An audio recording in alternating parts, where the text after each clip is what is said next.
أعوذ بالله السميع العليم من الشيطان الرجيم من همزه ونفخه ونفثه.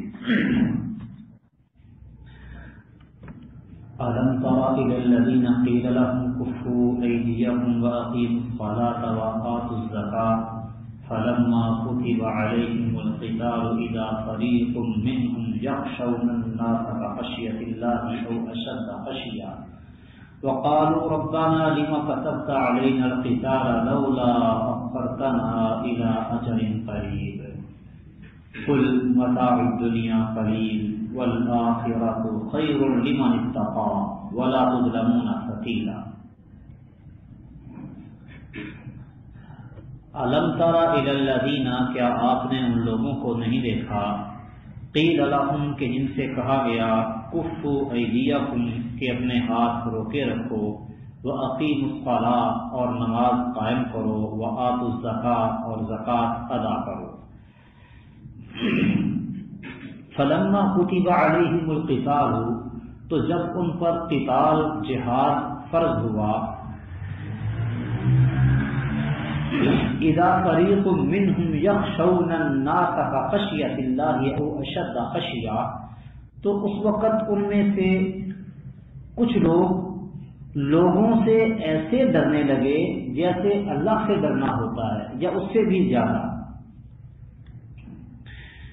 وقالوا، اور انہوں نے کہا ربنا، اے ہمارے رب، لما كتبت علینا القتال، تو نے ہم پر قتال فرض کیوں کیا، لولا اخرتنا الى اجل قریب، تو نے ہمیں ایک قریب وقت تک مہلت کیوں نہ دی. قل، کہہ دیجئے، متاع الدنیا قلیل، دنیا کا فائدہ، دنیا کا سامان بہت تھوڑا ہے، والآخرۃ خیر لمن اتقى، اور جو متقی بنے اس کے لیے آخرت بہتر ہے، ولا تظلمون فتیلا، اور تم پر ایک دھاگے برابر بھی ظلم نہ کیا جائے گا. جب تک مسلمان مکہ میں تھے تو کافر انہیں ایذا پہنچاتے، تکلیف دیتے، ستاتے، تنگ کرتے، تو اللہ تعالیٰ نے انہیں لڑنے سے روکا ہوا تھا، اور حکم تھا کہ بس ابھی نماز ادا کرو اور مال اپنا خرچ کرو تاکہ تمہاری تربیت صحیح طور پر ہو جائے. تو جب مدینہ منورہ میں ہجرت کر کے پہنچے، مسلمانوں کی خواہش تھی مکہ میں بھی کہ ہمیں لڑنے کا حکم ملے، ہم اس سے لڑیں. مدینہ میں پہنچ کے بھی مسلمانوں کی یہ خواہش تھی کہ کافر جو ظلم و زیادتیاں کرتے ہیں ہمیں اجازت دی جائے تو ہم ان سے بدلہ لیں، ان سے لڑیں. تو مسلمانوں کی خواہش کے پیش نظر جب اللہ تعالیٰ نے ان کو جہاد و قتال کا حکم دیا تو بعض جو کچے مسلمان تھے وہ اس سے ہچکچانے لگے. تو اس پر یہ آیت نازل ہوئی، أَلَمْ تَرَ إِلَى الَّذِينَ قِيلَ لَهُمْ كُفُّوا أَيْدِيَكُمْ وَأَقِيمُوا الصَّلَاةَ وَآتُوا الزَّكَاةَ، کہ آپ نے ان لوگوں کو نہیں دیکھا جنہیں کہا گیا کہ اپنے ہاتھ روکے رکھو، لڑو نہیں، بس نمازیں پڑھتے رہو، زکوٰۃ دو، یعنی اللہ کی راہ میں مال خرچ کرتے رہو. فَلَمَّا كُتِبَ عَلَيْهِمُ الْقِتَالُ، تو جب ان پر قتال فرض ہوا، إِذَا فَرِيقٌ مِّنْهُمْ يَخْشَوْنَ النَّاسَ كَخَشْيَةِ اللَّهِ، تو ان میں سے کچھ لوگ لوگوں سے ایسے ڈرنے لگے جیسے اللہ سے ڈرا جاتا ہے. اب لڑائی سے ان کو خوف ہونے لگا اور کہتے ہیں ربنا لما كتبت علينا القتال لولا أخرتنا إلى أجل قريب، اے ہمارے رب، تو نے ہم پر قتال کیوں فرض کر دیا، اب تھوڑی دیر اور ہمیں مہلت دیتا، تھوڑی دیر تک اور ہمیں مؤخر کر دیتا. تو مقصد یہ ہے کہ قتال کی فرضیت کا یہ حکم نازل کرنے میں تھوڑی سی مزید مہلت مل جاتی. اب ظاہری بات ہے جہاد کے لیے نکلیں گے تو وہاں جان جانے کا اندیشہ تو ایک ظاہر سی بات ہے، تو اس لیے یہ مزید مہلت لینا چاہتے تھے.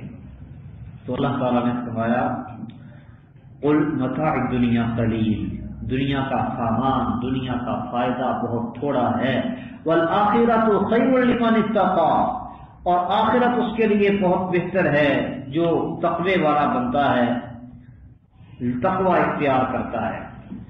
یعنی لڑائی سے ہچکچانے والے کمزور ایمان والے مسلمان اور منافقین، ان دونوں کا حوصلہ اللہ سبحانہ و تعالی نے دو باتوں سے بلند کیا ہے. منافقین بھی جہاد سے پیچھے ہٹتے تھے. منافقین میں سے بھی کچھ منافق آپ کو میں نے جیسے پہلے واضح کیا ہے کہ اس طرح کے تھے کہ نہ تو وہ پکے کافر تھے نہ پکے مومن، متردد تھے، مذبذبین بین ذالک، لا الہ الا ولا الہ الا، نہ ادھر کے نہ ادھر کے. تو کچھ منافق ایسے تھے جو پکے کافر تھے، صرف مسلمانوں کو دھوکہ دینے کے لیے انہوں نے اپنا آپ اسلام والا ظاہر کیا ہوا تھا. تو کچے ایمان والے، کمزور ایمان والے جو مسلمان تھے، ان کے حوصلوں کو بلند کرنے کے لیے اللہ تعالیٰ نے دو چیزیں واضح کی. پہلی بات تو یہ کہ دنیا فانی ہے، بے ثبات ہے، اس میں قائم نہیں رہنا، اور فانی ختم ہونے والی چیز وہ جتنی بھی زیادہ کیوں نہ ہو تھوڑی ہوتی ہے. جو برقرار رہنے والی ہے، باقی رہنے والی ہے، وہ تھوڑی بھی ہو تو زیادہ ہوتی ہے، اور جس چیز میں ختم ہو جانا ہے وہ چاہے جتنی مقدار میں بھی ہو وہ اس کے مقابلے میں کم ہی ہوتی ہے. نبی کریم صلی اللہ علیہ وسلم نے فرمایا کہ جس طرح کوئی آدمی سمندر میں اپنی انگلی ڈبوتا ہے اور انگلی ڈبو کے باہر نکالتا ہے، اس انگلی پر کچھ تھوڑی سی نمی رہ جاتی ہے، تری ہلکا سا پانی لگا رہ جاتا ہے. یہ مثال ہے دنیا اور آخرت کی. آخرت دنیا کے مقابلے میں سمندر ہے، اور دنیا آخرت کے مقابلے میں وہ انگلی ہے جو آپ نے ڈبو کے باہر نکال دی. متاع دنیا قلیل، دنیا کا فائدہ بہت تھوڑا ہے. یہ صحیح مسلم کی حدیث ہے. جامع ترمذی کے اندر آتا ہے کہ نبی کریم صلی اللہ علیہ وسلم نے فرمایا میری اور دنیا کی مثال ایک مسافر کی طرح ہے جو ایک درخت کے سائے میں کچھ دیر آرام کرتا ہے پھر اسے چھوڑ کر آگے روانہ ہو جاتا ہے. مسافر اپنے سفر کے دوران تھک کر درخت کے سائے میں تھوڑی دیر تک آرام کر کے آگے چلا جاتا ہے. تو دنیا جو ہے، دنیا وہ اتنی کی ہے جتنا درخت کے سائے کے نیچے بیٹھ کر تھوڑی دیر آرام کر لیا. متاع دنیا قلیل والآخرۃ خیر لمن اتقی، اور جو اللہ سے تقوی اختیار کرتا ہے، ڈرتا ہے، اس کے لیے آخرت بہتر ہے. ولا تظلمون فتیلا، اور تم پر ظلم نہیں کیا جائے گا. پہلی بات تو یہ کہی کہ دنیا آخرت کے مقابلے میں بے وقع کر بے حیثیت ہے. دوسری بات اللہ تعالیٰ فرماتے ہیں اینما تکونوا یدرککم الموت ولو کنتم فی بروج مشیدہ، تم جہاں بھی چلے جاؤ یدرککم الموت، تمہیں موت پالے گی، موت تمہیں آ ہی جائے گی. ولو کنتم فی بروج مشیدہ، اگر سے تم مضبوط قلعوں میں بھی ہو. وَإِن تُصِبْهُمْ حَسَنَةٌ يَقُولُوا هَذِهِ مِنْ عِنْدِ اللَّهِ، اور اگر ان کو کوئی بھلائی پہنچے تو وہ کہتے ہیں یہ اللہ کی طرف سے ہے. وَإِن تُصِبْهُمْ سَيِّئَةٌ، اور اگر ان کو کوئی برائی پہنچتی ہے، یقولوا، تو وہ کہتے ہیں هَذِهِ مِنْ عِنْدِكَ، یہ تیری طرف سے ہے. قل کہہ دیجئے کل من عند اللہ، یہ سب اللہ کی طرف سے ہے. فما لهؤلاء القوم لا يكادون يفقهون حديثا، پھر اس قوم کو کیا ہے کہ یہ بات سمجھنے کے قریب نہیں جاتے. یعنی ایک بات تو یہ کہ دنیا آخرت کے مقابلے میں بالکل حقیر اور بالکل تھوڑی سی ہے، اور دوسری بات یہ کہ جہاد میں جانے سے تمہیں ڈر لگتا ہے کہ کہیں مر نہ جائیں، تو جب موت کا وقت آئے گا تو اس نے آ ہی جانا ہے۔ اینما تکونوا یدرککم الموت، تم جہاں بھی ہو جو وقت مقرر ہے موت کا، موت نے آنا ہی آنا ہے۔ وَلَوْ كُنْتُمْ فِي بُرُوجٍ مُشَيَّدَةٍ، چونا گچ مضبوط قلعوں کے اندر تم محصور ہو جاؤ موت سے بچنے کے لیے، موت سے پھر بھی نہیں بچ سکتے۔ تو لہذا موت سے ڈر کے جہاد سے پیچھے رہنے کی سوچ ہی غلط ہے۔ اور اگر اللہ نے موت نہیں لکھی تو میدان میں ننگا بدن لے کے زرہ بختر کے بغیر تم کھڑے ہو جاؤ اپنی حفاظت کے لیے، اوپر سے وہ لوہے کا جو خوض اور زرہ بختر پہنتے ہیں، کچھ بھی نہ پہنو، سادہ حالت میں کھڑے ہو جاؤ، موت نہیں لکھی تو نہیں آئے گی۔ یعنی اللہ رب العالمین پر توکل، موت کے وقت پر یقین، یہ اللہ سبحانہ و تعالی نے بڑھایا ہے ان کا، کہ جب موت کسی حال میں بھی اس سے تمہیں چھٹکارا نہیں ہے تو پھر اللہ کی راہ میں جہاد کرنے سے ہچکچاتے کیوں ہو؟ موت سے ڈر کے جہاد سے پیچھے ہو جاؤ نہیں۔ اللہ تعالیٰ فرماتے ہیں لَئِن لَن يَنفَعَكُمُ الْفِرَارُ، جہاد سے فرار بھاگنا وہ تمہیں فائدہ نہیں دے گا، ان فررتم من الموت او القتل، مرنے سے یا قتل ہونے سے تم بھاگو اور میدان چھوڑ کے چلے جاؤ تو تمہیں اس کا کوئی فائدہ نہیں ہوگا۔ پھر اسی طرح اللہ تعالیٰ فرماتے ہیں قل ان الموت الذی تفرون منہ فانہ ملاقیکم، کہ وہ موت جس کے تم بھاگ رہے ہو وہ موت تو تم کو آنی ہی آنی ہے۔ اور اسی طرح اللہ نے فرمایا کل نفس ذائقۃ الموت، ہر جان موت چکھنے والی ہے، ہر کسی کو موت آ جائے گی۔ لہذا موت ایک اٹل حقیقت ہے، جہاد سے پیچھے رہ کے تم موت سے بچ نہیں سکتے۔ وَإِن تُصِبْهُمْ حَسَنَةٌ يَقُولُوا هَٰذِهِ مِنْ عِندِ اللَّهِ وَإِن تُصِبْهُمْ سَيِّئَةٌ يَقُولُوا هَٰذِهِ مِنْ عِندِكَ۔ پہلے اللہ سبحانہ و تعالیٰ نے منافقین کی دو خصلتیں بیان کی کہ ایک تو وہ جہاد سے جی چراتے ہیں اور موت سے ڈرتے ہیں۔ اب یہاں پر ان کی ایک اور بری خصلت کا، منافقوں کی بری خصلت کا اللہ نے ذکر کیا ہے، وہ یہ کہ اگر ان کو کوئی اچھائی پہنچے تو کہتے ہیں یہ اللہ کی طرف سے ہے، اور اگر کبھی کوئی برائی ان کو پہنچے، کوئی مصیبت ان پر آ جائے، کوئی تکلیف آ جائے تو اس کا الزام نبی کریم صلی اللہ علیہ وسلم کی طرف کر دیتے ہیں، کہتے ہیں کہ یہ آپ کی وجہ سے ہوا ہے۔ فائدہ ہو تو کہتے ہیں یہ اللہ کی طرف سے ہے، اور کوئی نقصان ہو جائے تو الزام رسول اللہ صلی اللہ علیہ وسلم پر کہ یہ آپ کی طرف سے ہے۔ حسنہ سے مراد فتح، غلبہ، خوشحالی، یہ ساری چیزیں، اور سیئہ سے مراد شکست، مصیبت کسی بھی قسم کی۔ تو بہرحال یہ طریقہ کار جو ہے یہ کافروں کا ہے۔ وہ کہتے تھے قوم ثمود، انہوں نے اپنے نبی کو کہا طیرنا بک وبمن معک، تیرے ساتھ اور جو لوگ تجھ پر ایمان لائے ہیں ان کے ساتھ ہم نے بدشگونی پکڑی ہے، یعنی ان کو منحوس قرار دیتے تھے۔ اسی طرح سورہ یاسین میں ہے کہ اگر ان کو کوئی تکلیف پہنچتی تو موسیٰ علیہ السلام اور اس کے ساتھیوں کو وہ منحوس قرار دیتے۔ پھر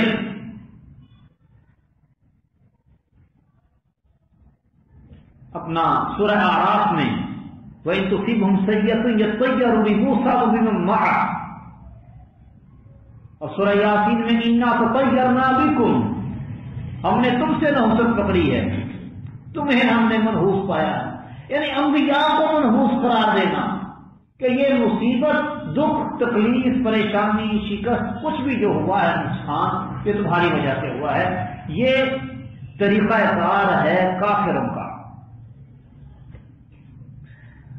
تو نبی کریم صلی اللہ علیہ وسلم کے جو فیصلے ہوتے ہیں وہ تو الہامی ہوتے ہیں اللہ رب العالمین کی طرف سے، اور ان میں کسی قسم کی نحوست اور غلطی کا کوئی شائبہ بھی نہیں ہوتا، لیکن منافق ایسا کرتے تھے۔ قل کل من عند اللہ، کہ یہ سب کچھ اللہ کی طرف سے ہے، اگر کوئی مصیبت آتی ہے، تکلیف آتی ہے، وہ بھی اللہ کی طرف سے ہے، اور اگر کوئی فتح و نصرت اور کامیابی ملتی ہے، اچھائی پہنچتی ہے، وہ بھی اللہ کی طرف سے ہے۔ فَمَا لِهَٰؤُلَاءِ الْقَوْمِ لَا يَكَادُونَ يَفْقَهُونَ حَدِيثًا، اس قوم کو کیا ہے کہ یہ بات سمجھنے کے قریب نہیں جاتے۔ مَا أَصَابَكَ مِنْ حَسَنَةٍ فَمِنَ اللَّهِ، تجھے جو کوئی بھلائی پہنچے تو وہ اللہ کی طرف سے ہے۔ وَمَا أَصَابَكَ مِنْ سَيِّئَةٍ فَمِنْ نَفْسِكَ، اور جو تجھے کوئی تکلیف پہنچتی ہے، برائی پہنچتی ہے، تو وہ تیری اپنی طرف سے ہے۔ وَأَرْسَلْنَاكَ لِلنَّاسِ رَسُولًا، اور ہم نے آپ کو لوگوں کے لیے رسول بنا کر بھیجا ہے۔ وَكَفَىٰ بِاللَّهِ شَهِيدًا، اور اللہ ہی کافی ہے گواہ کے اعتبار سے، گواہ ہونے کے لحاظ سے۔ یہاں پہ اللہ سبحانہ و تعالیٰ نے برائی اور بھلائی دونوں کا ایک اصول مقرر کر دیا ہے کہ بھلائی کی نسبت تو اللہ کی طرف ہوگی، اور اگر انسان کو کوئی برائی پہنچتی ہے تو برائی انسان کو پہنچتی ہے اس کے اپنے اعمال کی وجہ سے۔ ظہر الفساد فی البر والبحر بما کسبت ایدی الناس، بر و بحر میں جو فساد ہے، خشکی تری میں جو کچھ بھی، وہ لوگوں کے اپنے اعمال کی وجہ سے ہے۔ بما کسبت ایدی الناس، کہ بھلائی اللہ کی طرف سے ہے، اور برائی کا بھیجنے والا تو اللہ تعالیٰ ہی ہے۔ یہ نہیں کہ برائی کسی اور کی طرف سے آتی ہے، بھیجتا اللہ تعالیٰ ہی ہے، لیکن اس کا سبب وہ تمہارے گناہ ہوتے ہیں۔ اس لیے سلف صالحین عام طور پر جب بھی کوئی اجتہادی رائے پیش کرتے تو اپنی وہ رائے پیش کرنے کے بعد کہتے اگر تو یہ میری رائے ٹھیک اور درست ہے فمن اللہ، تو اللہ کی طرف سے ہے، اور اگر میری رائے درست نہیں ہے تو پھر فمن نفسی ومن الشیطان، تو یہ میری اپنی طرف سے یا شیطان کی طرف سے ہے۔ پچھلی آیت میں کہا کہ کل من عند اللہ، اچھائی اور برائی دونوں اللہ کی طرف سے ہے، اور اس آیت میں کیا کہا کہ اچھائی اللہ کی طرف سے ہے اور برائی تمہاری اپنی طرف سے۔ اصل میں دونوں باتوں میں فرق ہے کہ اچھائی اور برائی دونوں کا خالق اللہ ہے۔ اچھائی اور برائی دونوں کو پیدا کرنے والا، دونوں کو نازل کرنے والا، بھیجنے والا اللہ تعالیٰ ہی ہے۔ کچھ لوگوں نے تو الہ الخیر اور الہ الشر الگ الگ بنا رکھے ہیں، اس طرح زرتشت، اور بلکہ یہ ہندو لوگ آپ کے پڑوس میں یہ بھی، اور ادیان باطلہ والے اکثر ان کا یہ ذہن ہے کہ کائنات میں دو الہ ہیں، ایک اچھائی کا الہ ہے اور ایک برائی کا الہ ہے، اور ان کے درمیان کائنات میں کشمکش جاری ساری ہے۔ بالآخر اچھائی کا الہ برائی کے الہ پر غلبہ پا رہے ہیں۔ یہ زرتشت کی تعلیم کے اندر، ان کی تعلیمات کے اندر اس طرح ہندوؤں کے عقائد میں یہ باتیں اس طرح کی موجود ہیں، پائی جاتی ہیں۔ وہ دو الگ الگ الہوں کا تصور رکھتے ہیں۔ تو اللہ سبحانہ و تعالیٰ نے کہا کل من عند اللہ، اچھائی ہو یا برائی، اچھائی کا خالق بھی اللہ ہے، برائی کا خالق بھی اللہ ہے، دونوں کو اللہ نے ہی پیدا کیا ہے۔ اچھائی بھی اللہ نے بنائی ہے، برائی بھی اللہ نے بنائی ہے، یہ اللہ کی طرف سے آتی ہیں، لیکن جب اچھائی آتی ہے تو وہ اللہ کے فضل اور اللہ کی رحمت کی وجہ سے آتی ہے۔ تمہارے اعمال اس قابل نہیں ہوتے کہ تمہیں اچھائی ملے، ہاں تم تھوڑی سی ہمت کرتے ہو اچھے اعمال کرنے کی تو اللہ اس سے کئی گنا بڑھا چڑھا کے تمہیں اچھائی دے دیتا ہے۔ اس اچھائی میں اصل اللہ کا فضل، اللہ کی رحمت شامل حال ہوتی ہے۔ اور جب تمہارے اعمال بگڑتے ہیں تو اللہ تعالیٰ تمہیں کوئی نہ کوئی برائی، کوئی تکلیف پہنچاتا ہے، وہ تمہارے اعمال کی وجہ سے آتی ہے۔ تو اس لیے برائی کی نسبت کسب کے اعتبار سے انسان کی طرف کی ہے۔ وَأَرْسَلْنَاكَ لِلنَّاسِ رَسُولًا، اور ہم نے آپ کو لوگوں کے لیے رسول بنا کر بھیجا، یعنی آپ کا اصل منصب رسالت ہے، تبلیغ آپ کا کام ہے، اور اللہ گواہ ہے کہ آپ نے امانت کی ادا کرنے میں کسی قسم کی کوئی کوتاہی نہیں کی، اور اللہ تعالیٰ ہی کافی ہے گواہ ہونے کے اعتبار سے، اللہ اس بات کا گواہ ہے۔ پھر اس کے بعد اگر کسی کو ہدایت نہیں آتی تو اس میں آپ کا کوئی قصور نہیں ہے، بلکہ قصور اس کا اپنا ہے کہ ہدایت کے واضح ہو جانے کے باوجود اس نے ہدایت کو اپنایا نہیں ہے۔ مَن یُطِیعِ الرَّسُولَ فَقَدْ اَطَاعَ اللَّهَ، اور جو کوئی رسول کی فرما برداری کرے گا فقد اطاع اللہ، تو بے شک اس نے اللہ کی فرما برداری کی۔ فمن تولا، اور جس نے روگردانی کی، فما ارسلناک علیہم حفیظا، تو ہم نے آپ کو ان پر نگہبان نہیں بنایا، کیونکہ نبی کریم صلی اللہ علیہ وسلم اللہ کے رسول اور مبلغ ہیں، اللہ کے قاصد ہیں، پیامبر ہیں، اس لیے ان کی اطاعت اللہ کی اطاعت ہے، کیونکہ وہ بات اپنی نہیں کرتے، وہ جو بات بھی امت کو کرنے کے لیے کہتے ہیں وہ اللہ کی ہوتی ہے۔ نماز، روزہ، حج، زکوٰۃ، دوسرے شریعت کے احکام سب ایسے ہیں جنہیں نبی کریم صلی اللہ علیہ وسلم کی توضیح کے بغیر سمجھنا ناممکن ہے۔ وہ جو حکم اللہ نے دیا ہے قرآن میں، نماز پڑھو، زکوٰۃ ادا کرو، روزے رکھو، حج کرو، اس کی وضاحت نبی کریم صلی اللہ علیہ وسلم نے عمل کر کے جو بتائی ہے، یہ وضاحت بھی انہوں نے اپنی مرضی سے نہیں کی بلکہ اللہ تعالیٰ کے حکم کے مطابق کی ہے۔ اور نبی کریم صلی اللہ علیہ وسلم کا ہر عمل، آپ کا ہر قول، اور حتیٰ کہ آپ کا خاموش رہنا، یہ سب اللہ تعالیٰ کے حکم کے مطابق ہے۔ تو اس میں اطاعت کرنا نبی کی حقیقت میں اللہ تعالیٰ کی اطاعت ہی ہے۔ فمن تولا فما ارسلناک علیہم حفیظا، تو جو روگردانی کرتا ہے یعنی آپ کی اطاعت نہیں کرتا تو لوگ گمراہ ہوتے ہیں، اس کا ذمہ آپ پر نہیں ہے، آپ ان پر نگہبان نہیں ہے۔ یہ اللہ تعالیٰ نے نبی کریم صلی اللہ علیہ وسلم کو تسلی دی ہے کہ آپ فکر مند تھے کہ میں لوگوں کو سمجھاتا ہوں، تبلیغ کرتا ہوں، وعظ کرتا ہوں، نصیحت کرتا ہوں، لیکن لوگ وہ ماننے کے لیے، اسلام کو قبول کرنے کے لیے تیار نہیں ہوتے۔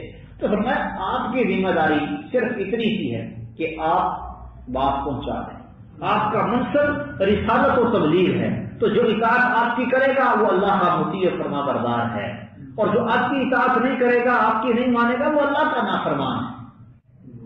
وَيَقُولُونَ طَاعَةٌ، اور وہ کہتے ہیں اطاعت ہوگی، انہیں کہا جاتا ہے کہ یہ کام کرو تو کہتے ہیں ٹھیک ہے جی اطاعت ہوگی، مانیں گے۔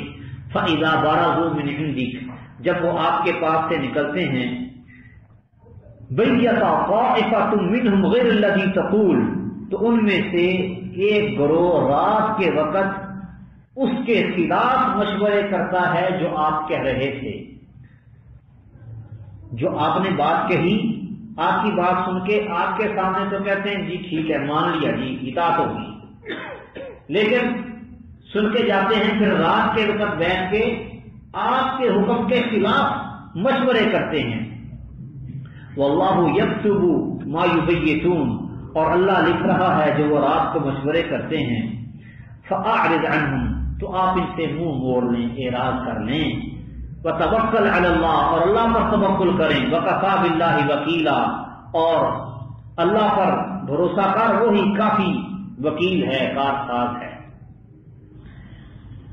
یہاں منافقین کی ایک اور بری خصلت کا اللہ نے بیان کیا ہے اور ان کو سرزنش کی ہے، اور نبی کریم صلی اللہ علیہ وسلم کو حکم دیا ہے کہ آپ ان کی حرکتوں سے صرف نظر کریں، چشم پوشی کریں اور اللہ پر توکل کریں۔ تو یہ نبی کریم صلی اللہ علیہ وسلم کی اطاعت کا دم بھرتے ہیں لیکن مانتے نہیں، بلکہ آپ کی بات سنتے ہی اس لیے ہیں تاکہ اس کے خلاف منصوبہ بندی کی جائے۔ نبی کریم صلی اللہ علیہ وسلم کو اس بات کی تنبیہ کر کے اللہ پر توکل کرنے کا اللہ تعالیٰ نے حکم دیا ہے۔ افلا یتدبرون القرآن، کیا وہ قرآن پر تدبر نہیں کرتے، غور و فکر نہیں کرتے؟ ولو کان من عند غیر اللہ، اگر وہ اللہ کے علاوہ کسی اور کی طرف سے ہوتا، لوجدوا فیہ اختلافا کثیرا، تو وہ اس میں بہت زیادہ اختلاف پاتے۔ منافقین کی چالیں اور ان کی تدبیریں، ان کے مکر و فریب بیان کرتے ہوئے یہاں اللہ نے قرآن مجید کی حقانیت کا بھی بیان کیا ہے کہ منافق تو یہ ساری سازشیں اس لیے کرتے تھے کہ وہ آپ کو سچا نبی نہیں مانتے تھے، وہ سمجھتے تھے کہ یہ سچا نبی نہیں ہے، اگر سچا نبی وہ سمجھتے ہوتے تو ایسی حرکتیں نہ کرتے، وہ آپ کو سچا نبی نہیں سمجھتے تھے، تو اس لیے قرآن مجید کی حقانیت اللہ تعالیٰ نے درمیان میں بیان کی ہے کہ دیکھو قرآن اللہ کی طرف سے نازل شدہ ہے، اگر یہ اللہ کی طرف سے نازل شدہ نہ ہوتا تو پھر اس میں اختلاف ہوتا، اس کے احکام، اس کی آیات آپس میں ٹکراتی، ایک دوسرے کے خلاف ہوتی، اور امور غیب کی خبروں پر قرآن مجید مشتمل ہے، اختلاف اور تناقض سے یہ بالکل پاک اور بالکل مبرہ ہے، اس میں کوئی ایسی بات نہیں ہے کہ جو آپس میں متضاد ہو اور ٹکرانے والی ہو۔ تو یہ اس بات کی واضح دلیل ہے کہ یہ اللہ رب العالمین کی طرف سے نازل کردہ کتاب ہے۔ اب کچھ لوگ قرآن مجید کو سمجھ نہیں سکتے صحیح معنوں میں، تو وہ سمجھتے ہیں کہ شاید قرآن میں بھی اختلاف ہے، اس طرح کے لوگ بھی ہیں اضراب کرنے والے۔ مثال اللہ سبحانہ و تعالی نے پہلے پارے میں فرمایا ہے سورہ بقرہ کہ اللہ وہ ذات ہے جس نے زمین میں جو کچھ بھی ہے سارا کچھ تمہارے لیے پیدا کیا، اس کے بعد ثم استوى الی السماء، پھر آسمان کا اللہ نے قصد کیا، فسواہن سبع سماوات، 7 آسمان بنائے، زمین جو کچھ ہے وہ پہلے اللہ نے پیدا کیا، اس کے بعد 7 آسمان اللہ نے برابر کیے۔ آخری پارے میں سورۃ النازعات میں اللہ تعالیٰ فرماتے ہیں تم اشد خلقا من السماء بناها، تم تخلیق کے اعتبار سے سب کو یا آسمان، اللہ نے آسمان کو بنایا، رفع سمكها فسواها، اس کی چھت کو اللہ نے بلند کیا اور برابر کیا، اخرج لیلها واخرج ضحاها، کہ دن رات اللہ تعالیٰ نے پیدا کیے۔ پھر فرمایا والارض بعد ذلك دحاها، زمین کو اس کے بعد بچھایا۔ اب پہلے اس بارے میں آ رہا ہے کہ زمین میں جو کچھ ہے وہ سارا کچھ پیدا کیا، اس کے بعد اللہ نے آسمان بنایا، اور آخری پارے میں کہ پہلے اللہ تعالیٰ نے آسمان کو بنایا اور زمین کو بعد ذلك دحاها، بعد میں بچھایا، الٹ ہو گیا۔ یہ ایک دوسرے کے خلاف متضاد ہیں، ٹکراتی ہیں، ایسے صرف بات سمجھ کی ہے کہ سمجھ نہیں آئی بات حقیقت میں ہے کیا۔ پہلے پارے میں اللہ سبحانہ و تعالی نے زمین اور جو کچھ زمین میں ہے اس کی پیدائش کا ذکر کیا، وہ پیدا کی، اس کے بعد آسمان بنائے۔ وہ آخری پارے میں کیا ہے، پہلے اللہ نے آسمان کو بلند کیا، اس کو سیدھا کیا، اس کے بعد زمین کو بچھا دیا۔ یعنی آخری پارے میں پیدا کرنے کی بات نہیں، بچھانے کی بات۔ قرآن مجید کی ایک تیسری آیت ساتھ ملا لے کہ کانتا رتقا، یہ دونوں ایک دوسرے کے اوپر اس طرح سے جڑے ہوئے تھے، فخسفناہما، ہم نے ان دونوں کو جدا جدا کیا۔ یعنی پہلے اللہ نے زمین پیدا کی، اس کے بعد آسمان اس کے اوپر چڑھا دیا، لپیٹ دیا، پھر اللہ نے پہلے آسمان کو اوپر اٹھایا، اس کو برابر کر دیا، زمین کو اس کے بعد برابر کیا۔ پہلے پارے میں پیدائش کا ذکر ہے اور دوسرے پارے میں ان کے سیدھے کرنے کا ذکر ہے۔ آخری پارے میں پیدا پہلے زمین کو کیا ہے لیکن اس کو سیدھا بعد میں کیا، آسمان کو پیدا بعد میں کیا لیکن سیدھا اس کو پہلے کیا۔ اختلاف تضاد کوئی نہیں، اس طرح کے کئی تضاد کو نکالنے کی کوششیں کرتے ہیں لیکن وہ تضاد حقیقت میں عقل اور فہم کا تضاد ہے، حقیقی تضاد قرآن مجید میں ہے۔ اگر یہ غیر اللہ کی طرف سے ہوتا لوجدوا فیہ اختلافا کثیرا، تو اس میں یہ بہت زیادہ اختلاف پاتے۔